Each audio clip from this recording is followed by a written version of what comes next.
नमस्कार मित्रांनो, ठरलं तर मग या मालिकेच्या आजच्या भागात आज आपण बघणार आहोत. सायली एका रिक्षाला थांबवत असते, परंतु ती रिक्षा तिथून निघून जाते आणि नंतर सायलीच्या लक्षात येतं की तिच्याकडे पैसेच नसतात. ती डोक्याला हात लावते आणि म्हणते की सर जे पैसे देत होते ते पण मी तिथेच ठेवून आले. आता मी कशी जाऊ घरी? घरापर्यंत रिक्षा नेली तर घरचे विचारतील की रिक्षाने का आली. असं करून पण चालणार नाही आणि वडाची पूजा पण खोळंबेल. मला तर आता चालतच जावं लागणार आहे. देवी आई साथ दे. असं म्हणून सायली पायीच घरी जायला निघते. अर्जुन बिल पे करून बाहेर येतो. त्याला सायली कुठेही दिसत नाही. तो म्हणतो की गेल्या वाटतं मिसेस सायली, कदाचित त्यांना रिक्षा भेटली असेल. गुड.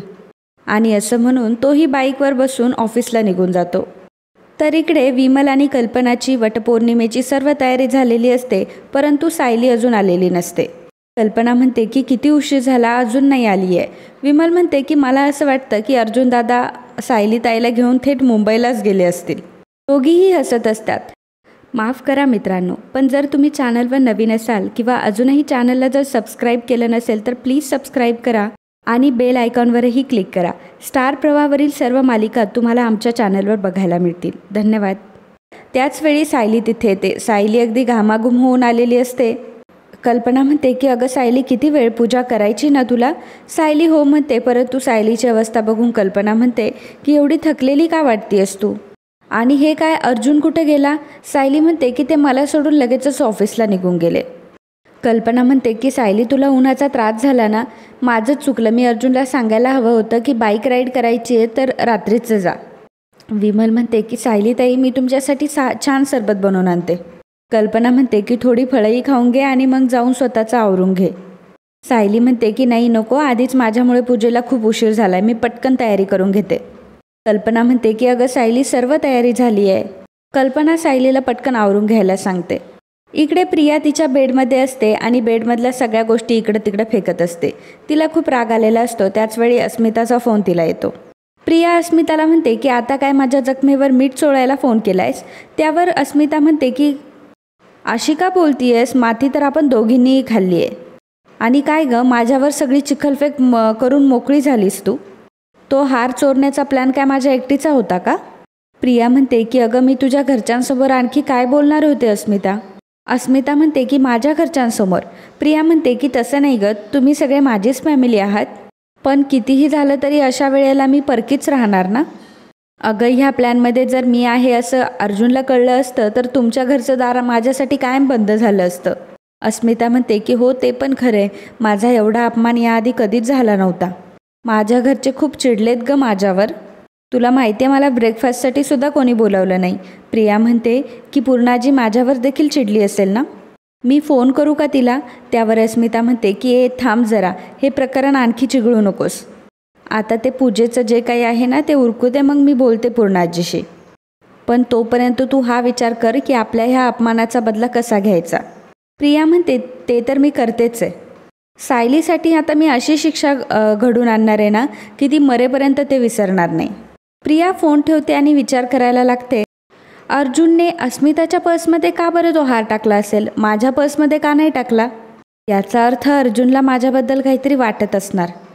तर इकडे चैतन्य हा ऑफिसमध्ये आलेला असतो, परंतु अर्जुन काहीतरी विचारामध्ये असतो. चैतन्य बोलत असतो, परंतु अर्जुन मात्र तसाच बसलेला असतो. चैतन्य अर्जुनला आवाज देत असतो, तरीही अर्जुन तसाच बसलेला असतो.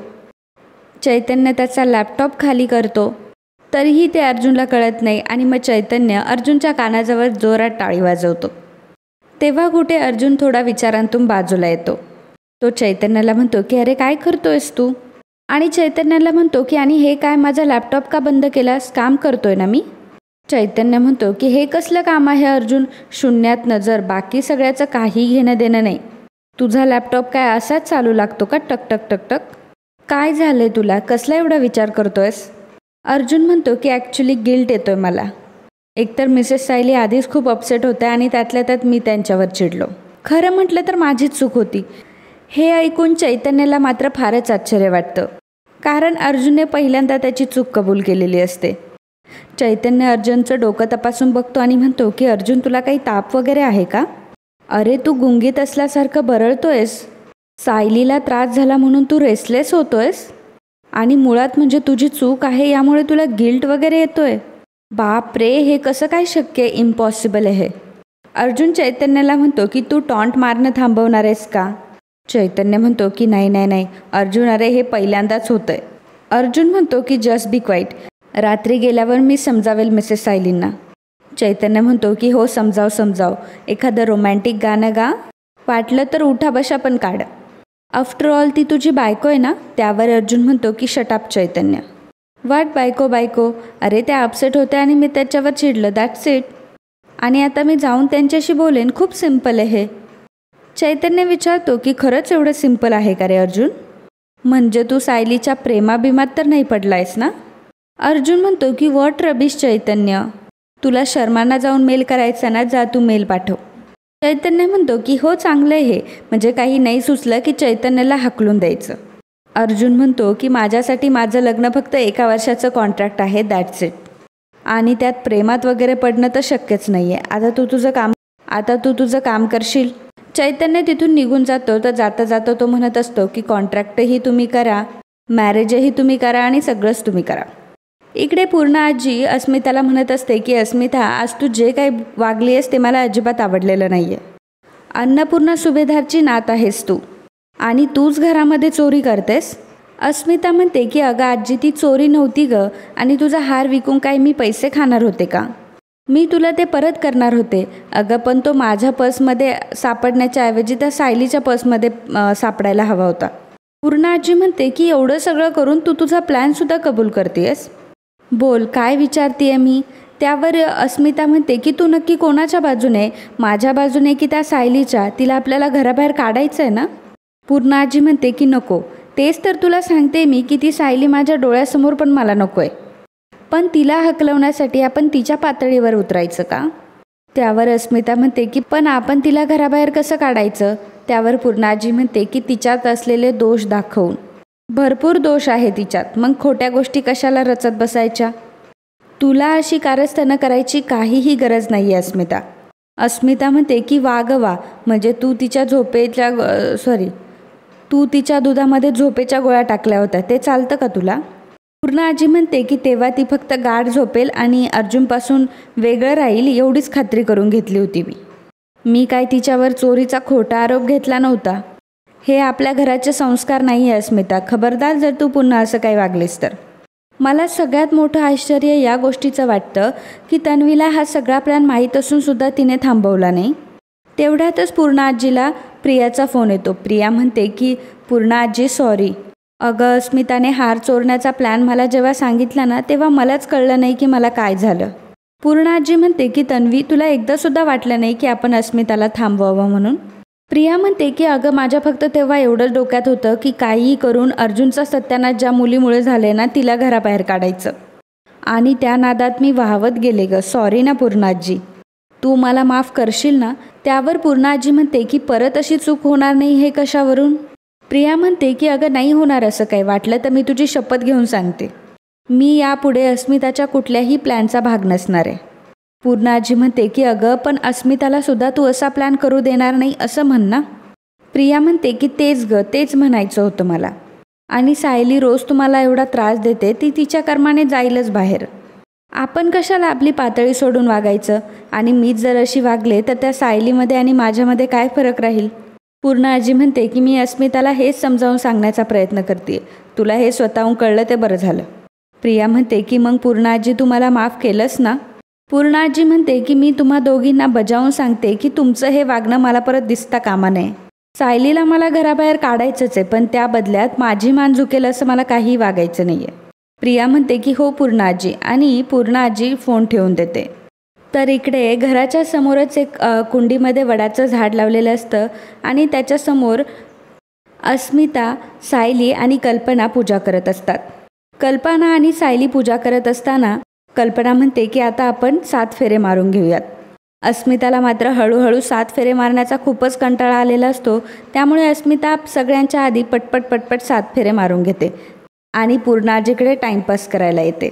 मग कल्पना आणि सायली दोघीही वडाभोवती फेऱ्या मारत असतात. कल्पना मनात म्हणत असते की आमचा जेवढा संसार सुखाचा झाला तेवढं सुख सायलीला आणि अर्जुनलाही मिळू देत. अर्जुनला सायली इतकी योग्य जोडी मिळाली नसती, त्यामुळे यांची जोडी अशीच सुखात राहू दे. तर सायली मनामध्ये म्हणत असते की माफ कर देवा मला, ही पूजा जरी मी मनाने करत असले तरी हिचा पाया खोटा आहे.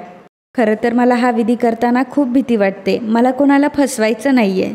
अर्जुन सरांना जरी 7 जन्म मी वागवू शकले नाही तरीही मी त्यांच्या सुखासाठी आणि त्यांच्या दीर्घायुष्यासाठी ही पूजा करू शकते. अर्जुन सरांना दीर्घायुष्य मिळू दे देवा आणि त्यांचं कुटुंब सुखी राहू दे. अर्जुन आणि चैतन्य दोघंही बाईकवरून जात असतात. तेवढ्यात त्यांना एक फुलवाली दिसते. अर्जुन चैतन्याला म्हणतो की तिथे ती फुलवाली आहे, तिथून मिसेस सायलींसाठी थोडी फुलं घ्यायची आहे. हे ऐकल्यावर चैतन्याला ठसकाच लागतो. अर्जुन म्हणतो की काय झालं? चैतन्य म्हणतो की घशात काहीतरी गेलं बहुतेक. अर्जुन म्हणतो की मिसेस सायलींसाठी मी काहीतरी घेतोय म्हटल्यावर तुझ्या घशात तर अडकणारच ना. त्यावर चैतन्य म्हणतो की मलाही सर्व कळतंय. अर्जुन म्हणतो की चैतन्य, मी तुला सांगितलं ना, एक तर मिसेस सायली अपसेट होत्या आणि त्यातल्या त्यात मी त्यांच्यावर चिडलो, म्हणून मी फुलं घेतोय आणि तसं घरी दाखवायलाही होईल नवरा बायको म्हणून. अर्जुन त्या फुलवालीकडून काही फुलांचा बुके घेतो. चैतन्य म्हणतो की रेड रोज, बापरे, प्रेमाचं प्रतीक. अर्जुन म्हणतो की इथं तुला कुठल्या दुसऱ्या रंगाची फुलं दिसताय का? नाही ना, म्हणून मग मला रेड घ्यावे लागताय, समजलं. तेवढ्यातच 2 बायका पूजेसाठी चाललेल्या असतात. तेवढ्यात अर्जुन म्हणतो की आज काय मंदिरात स्पेशल पूजा वगैरे आहे की काय? या बायका हे ताटं घेऊन कुठं चालल्यात? त्यावरती फुलवाली सांगते, आज वटपौर्णिमा आहे साहेब, हाच नवरा 7 जन्म मिळू दे म्हणून काही बायका उपवास ठेवतात. अर्जुन म्हणतो की ओके, बिचारे नवरे, त्यांना कोणी विचारतं का तरी की त्यांना 7 जन्म ही बायको हवी का नको? चैतन्य, फक्त इमॅजिन कर, मिसेस सायलीसुद्धा असं म्हणतील की 7 जन्म मला फक्त हा कॉन्ट्रॅक्ट नवराच मिळू दे. चैतन्य म्हणतो की अर्जुन, प्रत्येक गोष्टीची मस्करी करणं गरजेचं आहे का? अर्जुन म्हणतो की मिसेस सायलींनी जर असं काही मागितलं ना तर माझी वाट लागेल. 7 जन्माचा गडबड घोटाळा होईल हा, आणि ही फुलं या जन्माच्या कॉन्ट्रॅक्ट वाईफसाठी. तर इकडे कल्पना सायलीला म्हणत असते की सायली, तू अगदी मनापासून पूजा पार पाडलीस. त्यावर अस्मिता म्हणते की काय ग, मी पण केली ना पूजा? कल्पना म्हणते की हो, कारण तू जबरदस्तीने पूजा केली आहेस ना, आणि याला काही पूजा करणं म्हणत नाही. तेवढ्यात विमल म्हणते की अस्मिता ताई, तुम्ही तर आज खूप छान दिसताय, पण खरं तर ही साडी तुमचा फोटो छान यावा म्हणून तुम्ही नेसलायत ना. अस्मिता म्हणते की तू गप्प बस ग. कल्पना म्हणते की काय आहे ना अस्मिता, हल्लीच्या मुलींना रीतिरिवाज पाळणं याच्यामध्ये काही रसच नसतो. पण सायली, मी बघितलं ना, तू श्रद्धेने अर्जुनसाठी मागणं मागत होतीस ना, तू 7 जन्म त्यालाच मागितलंयस ना, बघ तुझी पूजा नक्की सफल होईल. आणि मित्रांनो, आजचा हा भाग इथेच संपतो. पुढील भागात आपल्याला पाहायला मिळणार आहे कल्पना सायलीला पाणी देत असते तेव्हा सायली म्हणते की नाही आई, अहो मी बरी आहे. थोड्यातच अर्जुन येतो आणि म्हणतो की बायको, हे बघ मी तुझ्यासाठी काय आणलंय. तो सायलीला ते फुलं देतो, परंतु सायली लगेचच चक्कर येऊन पडते. तेव्हा अर्जुन तिला सावरतो. अर्जुन म्हणतो की मम्मा, मला असं वाटतंय की तिची शुगर कमी झाली आहे. अर्जुन सायलीला पेढा भरवतो. तर रूममध्ये येऊन अर्जुन सायलीला म्हणतो की सकाळी आपण गेलो होतो ना, मग माझ्यासोबत जरा सँडविच खायचं ना थोडं. सायली म्हणते की म्हणजे आपण घरातल्यांशी खोटं बोलतोय तर बोलतोय, आता देवाला पण फसवायचं का? सर, एवढ्या पवित्र गोष्टीत आपण खोटं बोलतोय आणि रोज आपण जे खोटं बोलतोय ते काही कमी आहे का? सायली अर्जुनला काहीच बोलूच देत नसते. तर मित्रांनो, असेच ठरलं तर मग या मालिकेचे अपकमिंग एपिसोड बघण्यासाठी आत्ताच आपल्या चॅनलला सबस्क्राईब करा. आणि आजचा हा एपिसोड तुम्हाला आवडला असेल तर व्हिडिओला लाईक आणि कमेंट करायला अजिबात विसरू नका. धन्यवाद.